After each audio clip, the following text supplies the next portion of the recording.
2021, the voting panel for Victorian Sprinter of the Year sat down and they assessed greyhounds who raced less than 570 metres, making that sprint journey. The list of finalists were phenomenal, and I certainly do not envy anyone sitting on that panel. But the vote has come in. There is one winner, and the 2021 Victorian Sprinter of the Year is Shima Shine.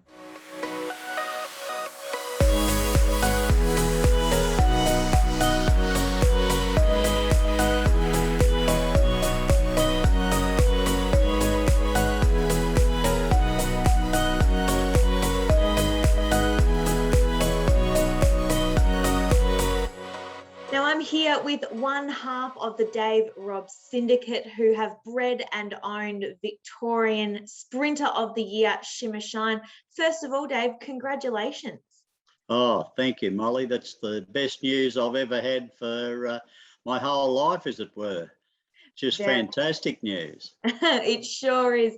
Now, talk me through how we ended up with the breeding of our Sprinter of the Year in Shima Shine. Well, I've always been a prophet of dam lines, and with the dam line of Shima Shine, you know, his mother Shima Song, Bob Cummings and I, under the same syndicate name, bred her. And with her, prior to that, her mother was Shima Goonie. And then we had the mother of Shima Goonie, and so on. And it just went back and back and back, way back to 1964.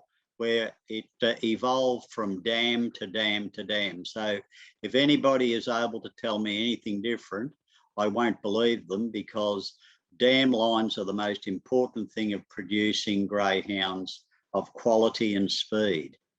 So we've just been very lucky that we took the right branches, as it were, from the dam line series, because there's many dogs that come from the same dam line. Mick and Rick Poolio, their line comes also from Famous Portrait, who is that particular dam line. And you see the magic dogs that they've left behind. But even now with Shima Song, her litter sister is Lala Shim, who's got the very brilliant Lala Kiwi and Lala. Oh, there's a lot of Lalas, but I don't know where they got that name from, because my eldest daughter, we call her Lala, and her name actually is Lara. So, yeah, so it's amazing how you get to produce names. So that's why we stuck with Shima as a name, because it became our prefix, which we have got reserved and buy and keep it up to date, etc., because it's easier for us to name our dogs. Oh, it absolutely makes sense. It means that when you're looking through the form guide, people are able to follow your breed. But you spoke about the females being so important in your line, but there's also the handling and the work to actually get the greyhounds to the track. Well, I really think that 70% of producing greyhounds is in the handling. And the handling doesn't mean you put your hand over the gate and give the dog a pat on the head 3 times a day. It means that you actually get them out, teach them to walk from a very young age, and encourage them into the kennels at a very young age, and let them sleep overnight in the kennels and rest up, and then put them out into the runs where they can tear up and down and burn up their energy and develop their muscles and their tendons and their legs and their bodies.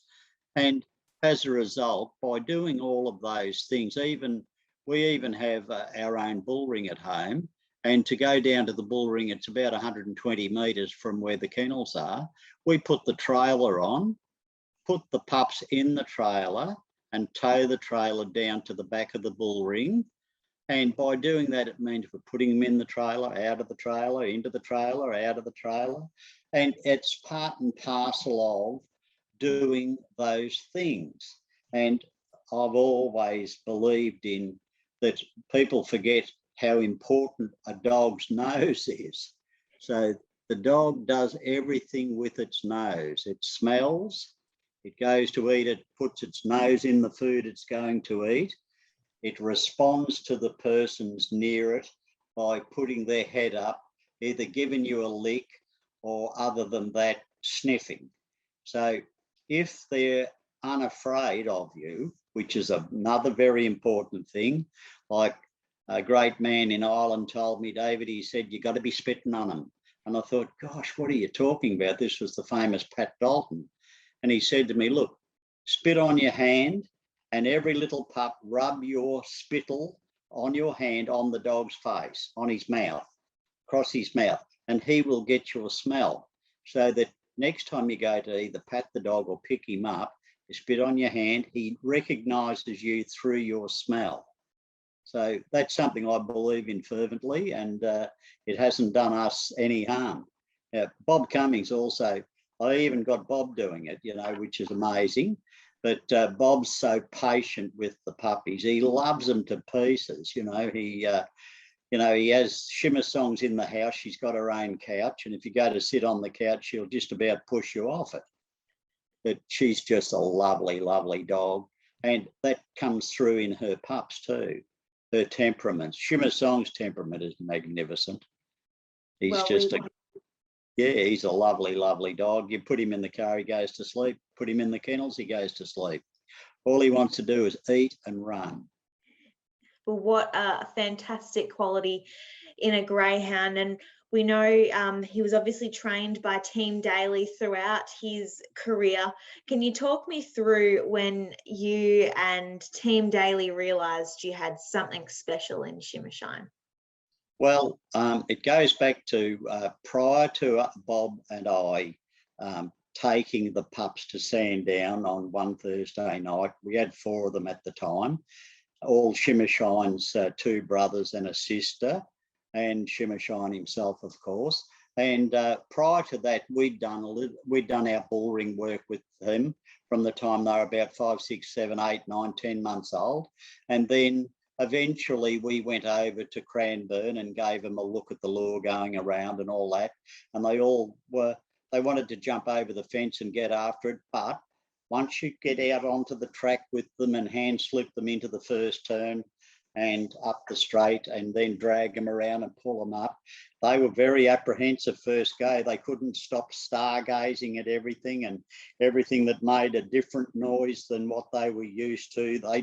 They'd not jump or shirk what they were doing, but they started a bit, you know, like stop, go. But we went back about probably 3, 4 times. And then all of a sudden we used to be able to do a time on them, their run home time at Cranbourne. Anyway, Shimmer Shine this particular day, he took off like a rocket, and his run home time was better than any other dog that had won a race there for the last 6 weeks. So we thought, oh my God, this dog, he can go, because Shimmer Shine, as a younger dog, he showed this incredible acceleration, which he still does possess right up until we decided to hang up his gloves for the moment. But anyway, when I took him over to Sandown and handed him over, Corey and Andrea were there. Corey is Andrea's daughter. And they said, what's this one's name? And I'm saying, because we'd named them. We always name all our pups, name them straight away. As soon as they're able to be immunised, etc., and then you're able to name them, we believe in naming them, because we've got that belief that they'll all make it one way or another. You know, whatever speed they might have, one might be better than this one, etc. Anyway, Andrea, it's a bit of a joke with us. Andrea said, well, what's this one's name? I said, that one's the Rock. Yeah, okay. And what's this one, you know? And we said his name. And then the bitch Melody, Shimmer Melody. And then we get to Shimmer Shine. So we didn't say, said, well, what's this one's name? We kept him back, the last one we're handing him over. She said, what's this one's name? I said, Group 1. And Andrea said, oh, yeah, ha, ha, ha, ha, ha, tell me another one. But anyway, as it turned out, they rang me up about 4 weeks after they'd first got them. They said, I think you're right. And I said, oh, well, that'd be nice if it turns out like that, you know. And as time has shown, it has turned out like that. Like apart from the Group 1s, his other races, everywhere we took him, he flew. You know, first up on a track, never seen it before, you know, got lost a bit on the corner, but look at the clock and he still nearly runs the record. Yeah, Without a doubt, he just had a phenomenal will to win, especially when he was first up at the track. And you look really early on in his career when he's breaking track records that the likes of Fernando Bale held. It's just something that is incredible. Yeah, he's just, and I'll guarantee you, look, even though we haven't raced him and we've declared that, well, we're going to retire him and hang up the gloves, I'll guarantee you he was a bit sore, but once he's one of those dogs, if he has 2 or 3 weeks off, you could trial him in 2 weeks' time, he'd probably bend the watch again. We might need to look out for him at the Phoenix. Yeah, he's never lost it, you know. He's never gone backwards, you know, in his whole career. And in fact, as he's got older, he's got stronger. Like back, I think it was the end of May or thereabouts at Sandown, he won a race at Sandown, like a free for all. He hadn't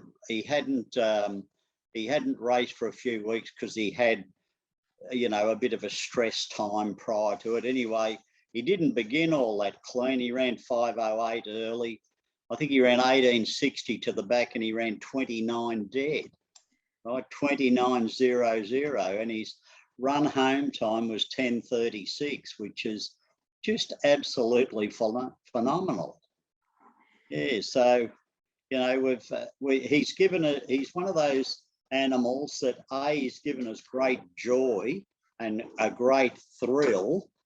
The hardest part is in the last COVID 2 years, been hard to see him win races, you know, but, you know, thank God we've got it on TV, on Sky Channel or whatever. Without a doubt, Dave, there is no doubt at all he is a phenomenal animal. First of all, congratulations on his Sprinter of the Year. And for everyone at home, make sure you are tagging along on our social media using the hashtag Victorian Greyhound Awards 2021 and VGA 2021. Congratulations to all connections of Victorian Sprinter of the Year, Shima Shine. Now, next up, it is what we've all been waiting for, Victorian Greyhound of the Year for 2021.